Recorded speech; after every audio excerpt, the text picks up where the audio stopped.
Elon Musk's new political party, what you need to know.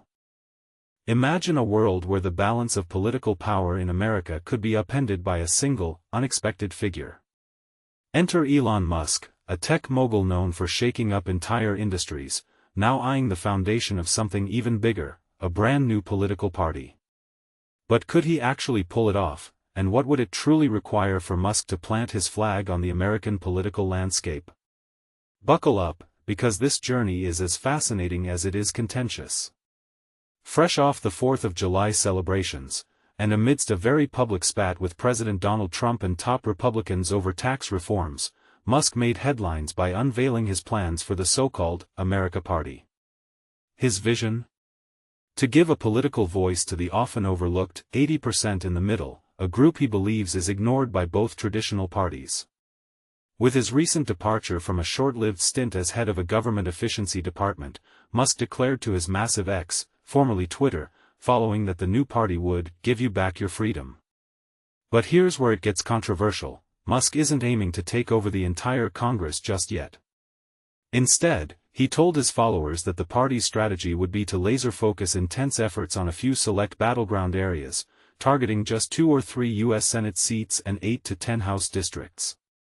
According to Musk, even this selective approach could tip the scales on key legislative decisions. So, what would it actually take for Musk to make this political dream a reality?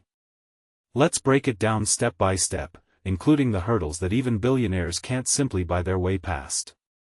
Ballot access, the first big challenge. First, Musk would need to get the America Party onto ballots in the key states he wants to compete in. This is no small feat. Every state has its own complex requirements for official party status.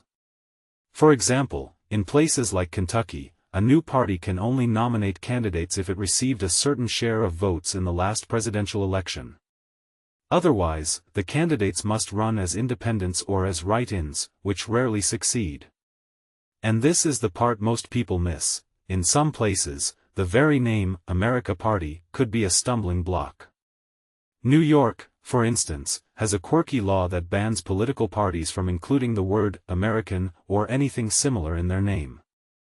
So, even branding isn't as simple as it sounds.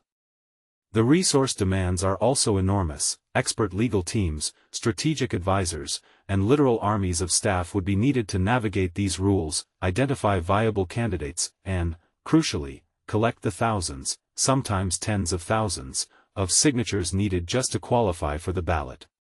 Traditionally, established parties coordinate these efforts with their candidates, pooling resources for voter registration, signature drives, and, of course, campaign fundraising.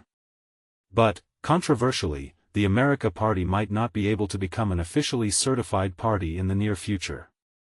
The Federal Election Commission, FEC, can't approve new parties right now because it's been operating without a quorum since a recent commissioner resigned.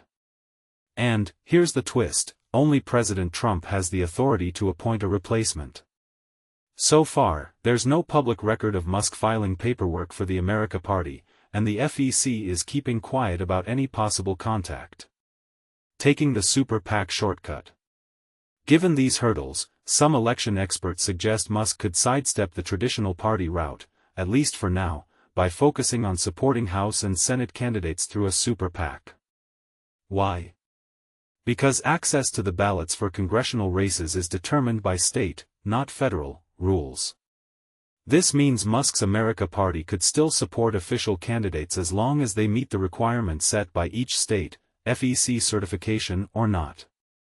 What's more, super PACs can raise and spend unlimited amounts of money.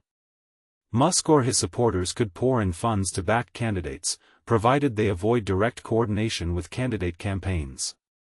Election attorney Matt Sanderson argues that, in today's political climate, forming a super PAC and simply calling it a party makes more sense than jumping through outdated legal hoops.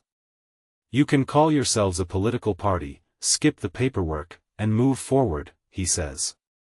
While controversial, this approach could let Musk flex serious political muscle without getting bogged down in bureaucracy. Joining forces with existing third parties. Musk might also consider partnering with established, but historically less successful, third parties like the Libertarian or Green parties. But here's the catch: third parties rarely win in America. For instance, in 2024, the well-financed centrist group No Labels abandoned its presidential bid before the major party conventions. Libertarian nominee Chase Oliver, while energetic, managed to secure less than 0.5% of the vote nationwide. Nevertheless, rumors are swirling about potential collaborations.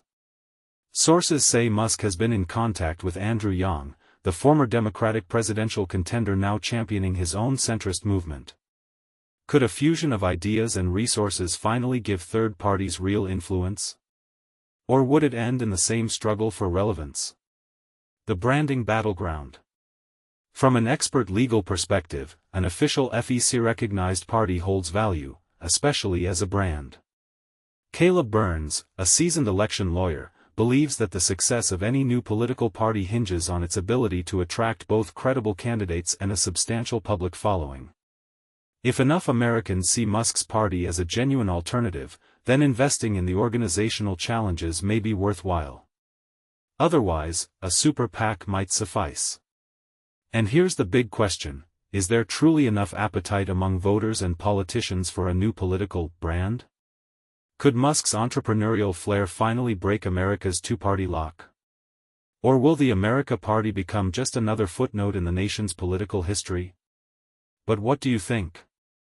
Is the system overdue for disruption, or are new parties doomed to fail? Should moguls like Musk shape the future of democracy, or is this just a billionaire's pet project run amok? Join the debate, share your thoughts, agree or disagree, in the comments below.